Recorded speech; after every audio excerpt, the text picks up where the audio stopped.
Assalamualaikum warahmatullahi wabarakatuh. Selamat pagi, salam sejahtera untuk kita semua. Para peserta Tuton, pada pertemuan minggu kelima, ini kita akan membahas mengenai inovasi dan perubahan organisasi. Semua peserta Tuton diharapkan dapat mempelajari materi inisiasi dan materi tambahan yang diberikan. Aktif dengan diskusi, berlatih dengan mengerjakan kuis yang diberikan, serta mengerjakan tugas 2. Inovasi, daur hidup organisasi atau organisational life cycle adalah model yang menjelaskan tahapan-tahapan yang dilalui oleh organisasi sejak awal berdiri hingga akhir masa beroperasinya. Setiap tahap memiliki karakteristik, tantangan, dan kebutuhan yang berbeda. Inovasi memainkan peran kunci dalam setiap tahap daur hidup organisasi. Setiap tahap memiliki kebutuhan inovasi yang berbeda untuk membantu organisasi tumbuh, beradaptasi, dan tetap relevan di pasar. Inovasi adalah upaya bagi organisasi untuk terus bertahan hidup dan memperbarui strategi organisasinya agar tumbuh dan berkembang di lingkungan yang serba dinamis. Tujuannya adalah tidak mudah diperlukan kegesitan dan keuletan untuk mencapai hal tersebut. Langkah-langkah inovasi itu ada envision, enable, explosion, dan empower. Kreativitas, inovasi, dan entrepreneurship. Kreativitas, keahlian atau kemampuan seseorang untuk menciptakan suatu cara baru guna pemecahan suatu masalah secara unik. Ide inovasi itu berasal dari ide kreatif. Tipologi inovasi itu ada architectural innovation, regular innovation, niche creation innovation, dan revolutionary innovation. 6 sifat perubahan dalam inovasi. Yang pertama, penggantian atau substitution, mengganti sistem lama dengan yang baru untuk meningkatkan layanan. Contohnya, mengubah sistem operasi komputer. Yang kedua itu adalah perubahan atau alternation, mengubah produk secara menyeluruh atau sebagian. Contohnya, mengubah telepon rumah menjadi telepon seluler. Yang ketiga, penambahan atau additional, yaitu menambah fitur baru untuk meningkatkan nilai produk atau jasa. Contohnya, bank menyediakan layanan transfer uang, pembayaran tagihan, dan e-banking, serta lain-lainnya.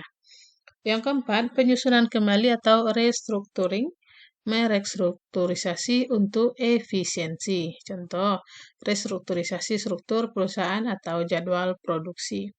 Yang kelima, penghapusan atau elimination, yaitu menghapus produk atau sistem yang tidak lagi diperlukan. Contoh, menghapus sistem operasi komputer lama dengan yang baru. Kemudian yang keenam, penguatan atau reinforcement, meningkatkan atau memantapkan kemampuan yang sudah ada. Contohnya, meningkatkan fungsionalitas produk yang ada untuk mencapai tujuan yang lebih optimal. Peran pemimpin dalam inovasi itu timbal balik terhadap entrepreneurship.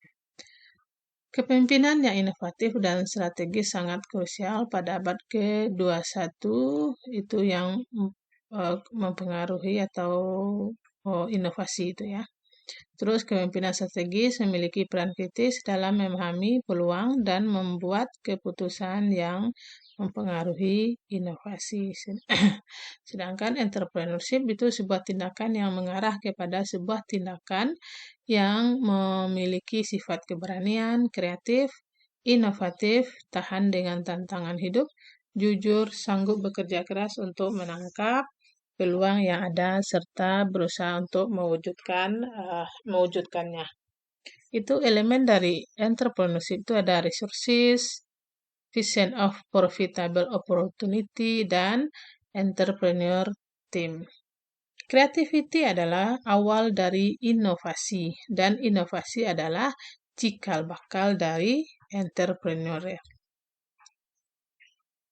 Tingkat inovasi itu ada, pertama itu adalah event.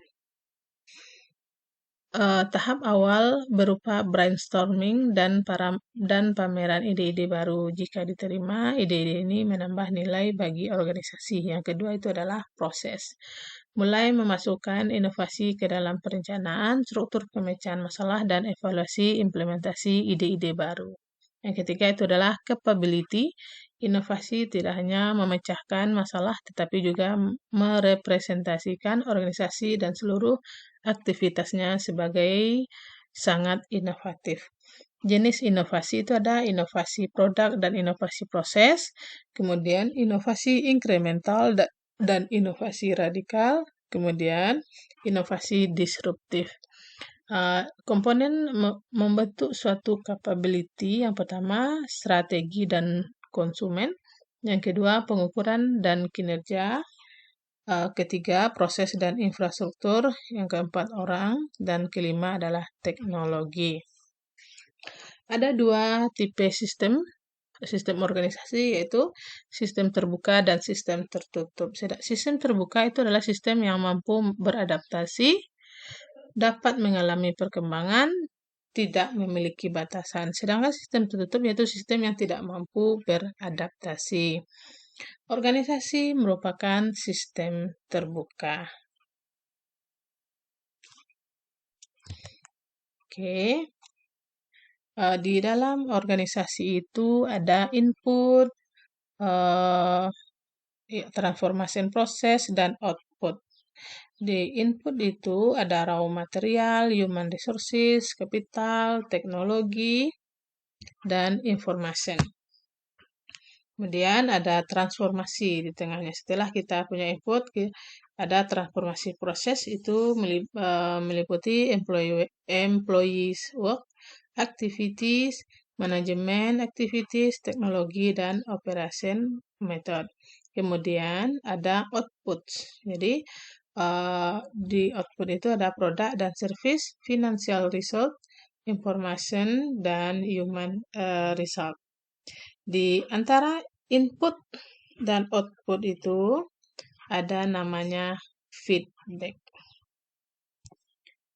Oke, pada saat penyampaian tanggapan di forum diskusi nanti, agar selalu mencantumkan sumber bahan bacaan. Budayakan untuk menjunjung tinggi nilai akademik dengan tidak melakukan copy paste tanggapan teman atau mengambil sumber internet tanpa dilakukan edit atau paraphrasing. Seharusnya sumber internet tidak diposting begitu saja, namun harus di-rewrite menggunakan bahasa sendiri berupa sari atau rangkuman versi diri sendiri. Namun tetap mencantumkan sumber dalam daftar pustaka. Tetap semangat belajar dan sehat selalu. Semoga ilmu yang didapatkan mendapat keberkahan. Assalamualaikum warahmatullahi wabarakatuh.